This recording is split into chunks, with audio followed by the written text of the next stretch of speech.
여러분 안녕하십니까. 직업상담하는 남자 솔로몬입니다.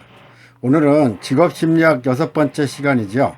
지난 영상에서 예고해 드린 대로 직업심리검사에 대한 내용을 요약 정리해 드리도록 하겠습니다.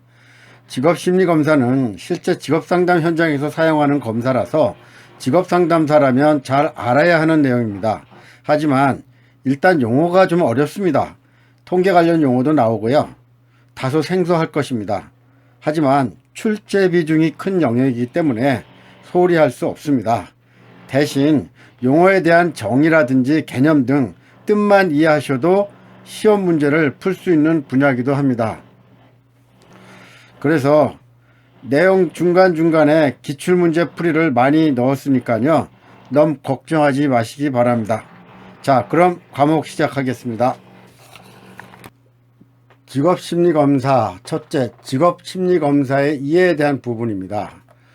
먼저 심리검사란 무엇이냐. 일반적으로 심리검사는 개인의 행동을 표집하고 지능, 적성, 흥미, 학업 성취도 및 성격 특성 등의 심리적 속성들을 객관적이고 표준화된 방식으로 측정하여 개인 간의 차이 및 상이한 경우에 나타나는 동일한 개인의 반응들 간의 차이를 평가하는 것으로 정의하고 있습니다.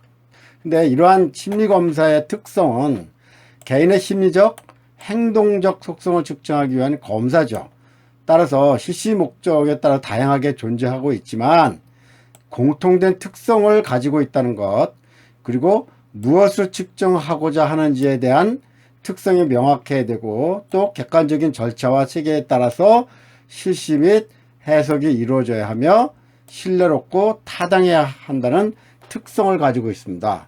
구체적으로 보면 행동 표본, 표준화, 신뢰도, 타당도 이렇게 4가지 특성이 있는데요. 일단 행동 표본은 표본 행동을 추출하여 측정하는 것을 말하고요. 표준화는 누가 실시하고 채점하고 해석하더라도 같은 결과가 나와야 한다 하는 것이죠.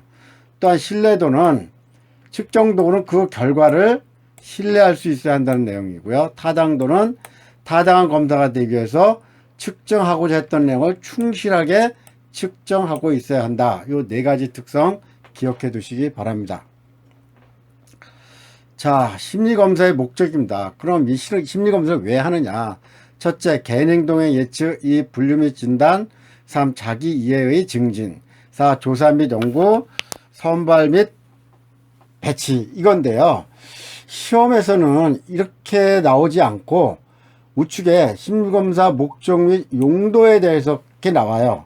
그래서 이 할 수 없이 시험 문제 맞추기 위해서 이렇게 다시 4가지로 정리를 했습니다. 그래서 개인적 기능, 예측적 기능, 진단적 기능 또는 분류적 기능, 조사적 기능 이 4가지로 기억하시는 것이 좋을 것 같습니다.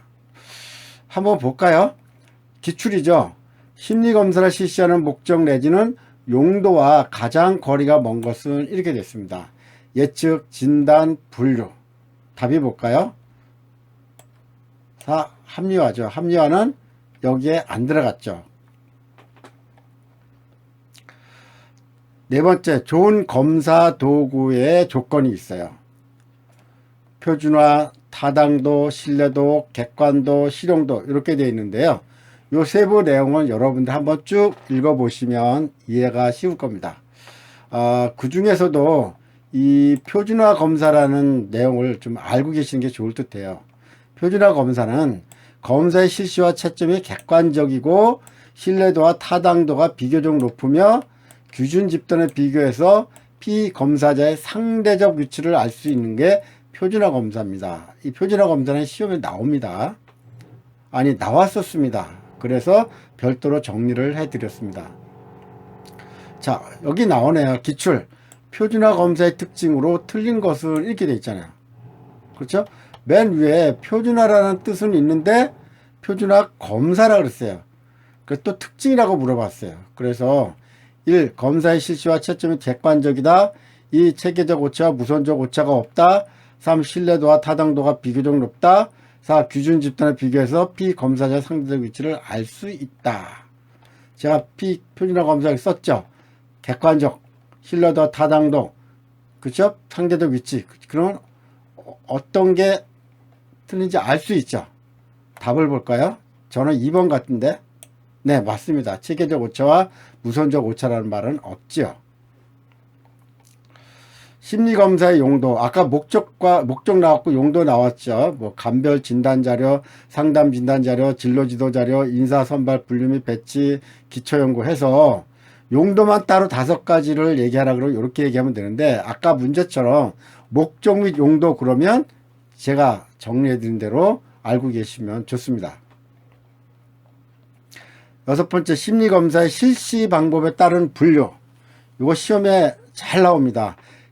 실시 방법에 따른 분류예요. 그래서 첫째, 실시 시간을 기준으로 하는 유형과, 둘째, 검사의 인원을 기준으로 하는 유형, 세 번째, 검사의 도구를 기준으로 하는 유형 해갖고 총 6개가 있어요. 속도검사, 역량검사, 개인검사, 집단검사, 그리고 지필검사, 수행검사 이렇게 있는데, 이 뜻은 여러분이 보시면 알아요. 속도검사는 시간 제한을 두는 검사예요. 대신에 숙련도를 측정하는 검사죠. 근데 역량검사는 시간 제한이 대신에 문제 해결력을 측정하는 검사다. 이 정도만 기억하셔도 이 문제는 풀 수가 있어요. 검사에는 개인 검사하는 건 알죠. 한 사람씩 하는 거. 집단 검사는 여러 명에게 실시하는 검사죠. 그래서 여러분이 다면적 인성 검사 MMPI라든가 성격 유형 검사, 제트 캘리포니아 심리 검사 CPI가 해당된다. 이렇게 아시면 되겠죠. 다음, 검사의 도구를 기준으로 하는 유형은 지필검사와 수행검사. 지필검사는 뭐예요? 연필로 답하도록 제작된 검사죠. 여러분 건강문진표 같은 거 잘 아시잖아요. 그렇죠? 그리고 수행검사는 도구로 직접 다루도록 하는 검사죠. 그래서 한국판 웩슬러 지능검사의 모양 맞추기라든지 차례 맞추기가 이에 해당된다. 이렇게 알고 계시면 됩니다. 자, 또 기출이 나왔네요. 기출. 다음 중 검사의 실시 방법에 따라 심리검사를 분류하는 경우는, 실시 방법 좀 전에 했죠? 1. 적성검사, 지능검사, 성취도검사, 지필검사. 금방 맞출 수 있겠죠? 네, 4. 지필검사과 심리검사의 실시 방법에 따른 분류죠. 기출이 심리검사는 다양한 기준을 적용하여 분류할 수 있다. 검사의 실시 방법에 따른 분류에 해당하지 않은 것은 또 실시 방법이네요. 그렇죠? 1. 기준 참조검사, 중거 참조검사, 2. 속도검사, 역량검사, 4. 개인검사, 집단검사, 지필검사, 수행검사. 금방 알겠죠? 제가 볼 때 1번 같은데, 네, 맞죠? 기준 참조검사, 중거 참조검사는 아니죠. 자, 7번째, 측정 내용에 따른 분류입니다. 여기 인지적 검사와 제가 정서적 검사 이렇게 했는데요. 이 인지적 검사는 극대 수행 검사라고 하기도 하고, 능력 검사 또는 성능 검사라고 불린다. 이거 같이 알아두시면 좋겠어요. 그래서 지능 검사, 적성 검사, 성취도 검사 등이 있어요.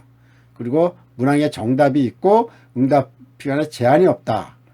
그에 반해서 정서적 검사는 습관적 수행 검사라고도 하고 성향 검사라고도 하고 해요. 또 여기에는 성격 검사, 흥미 검사, 태도 검사 등이 있고 정직한 응답을 요구한다 하는 정도로 알아주시면 좋겠습니다. 기출 나왔네요. 극대적 수행검사와 습관적 수행검사에 대해 설명하고 유형의 예를 2가지 쓰시오. 그죠? 나왔죠? 극대적 수행검사, 습관적 수행검사. 그리고 두 번째는 성능검사, 성향검사 3가지 쓰시오 그랬어요.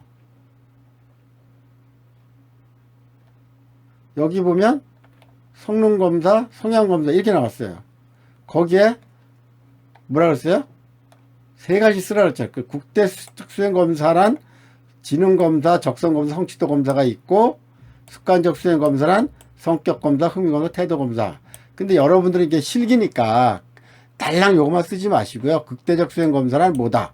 습관적 수행검사란 뭐다. 그 얘는 이러이러한 것이 있다라고 쓰시는 게 좋을 것 같아요. 다음 8번째, 사용 목적에 따른 분류입니다. 검사 점수를 다른 대표 집단 사람들의 점수와 비교해서 해석하는가, 아니면 특정 기준을 토대로 해석하고 사용하는가의 차이에 따라서 규준 참조 검사와 준거 참조 검사로 구분된다. 그래서 규준 참조 검사는 상대평가고 준거 참조 검사는 절대평가다. 이렇게 2가지가 있다는 걸 이해하시고요.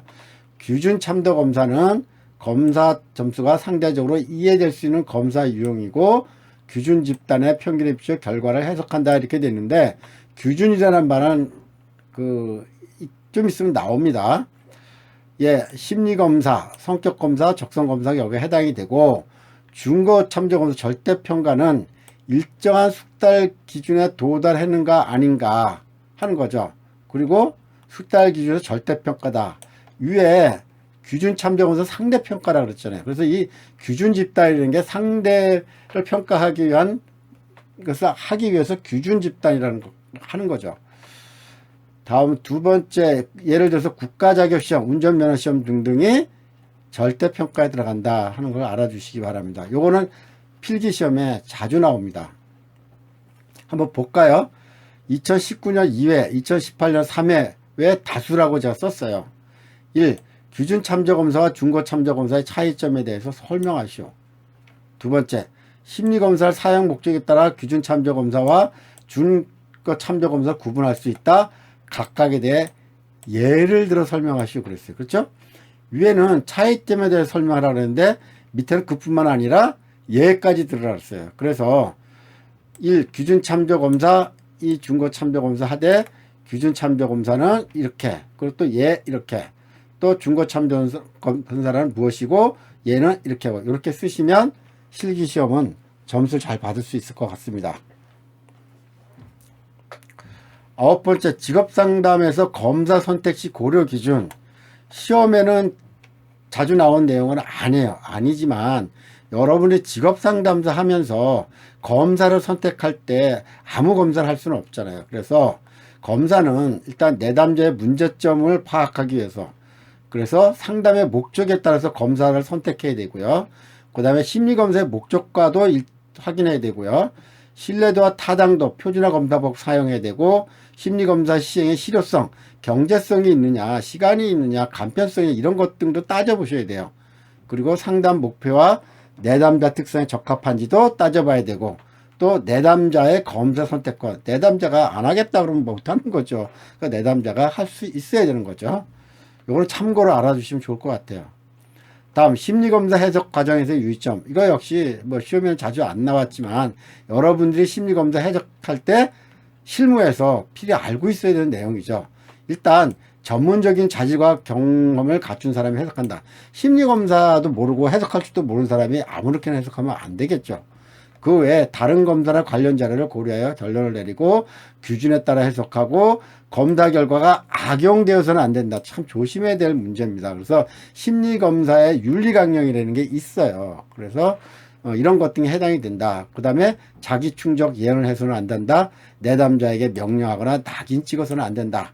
심리검사 결과가 다르게 나오고 안 좋게 나왔다고, 이상하게 나왔다 그래서 그 사람을 그렇게 보면 안 된다는 얘기죠. 이건 참 조심해야 될 문제입니다. 자, 11번째는 척도가 나왔네요. 척도 종류. 척도가 뭐냐? 척도는 수치를 체계적으로 할당하는 데 사용하는 도구를 측정 도구라고 하는데 일반적으로 척도라고 부릅니다. 그러면 측정은 뭐냐? 측정은 현상에 대해 체계적으로 수치를 부여하는 과정이죠. 그래서 측정과 척도의 차이점을 이해하시기 바라고요. 이러한 척도의 종류에는 명명척도, 서열척도, 등간척도, 비율척도, 이렇게 네 가지가 있습니다. 그래서 명명척도는 숫자의 차이가 대상에 따라 측정한 속성이 다르다는 것만을 나타내는 척도. 그래서 운동선수의 등번호 같은 거. 서열척도는 숫자의 차이가 측정한 속성의 차이에 관한 정보뿐만 아니라 그 순위의 관계에 대한 정보도 포함하고 척도. 예를 들어서 학급의 석차. 등간척도는 수치상의 차이가 실제 측정한 속성간의 차이와 동일한 숫자 집합을 말한다. 그래서 등간정보라고 그래요. 예를 들어서 온도계의 온도 같은 거. 다 비율척도는 차이 정보와 서열 정보, 등간 정보 외에도 수의 비율에 관한 정보도 담고 있는 척도. 예를 들어서 키와 몸무게. 그래서 요 시험에 꼭 나옵니다. 아니요, 많이 나왔었어요. 볼까요? 기출.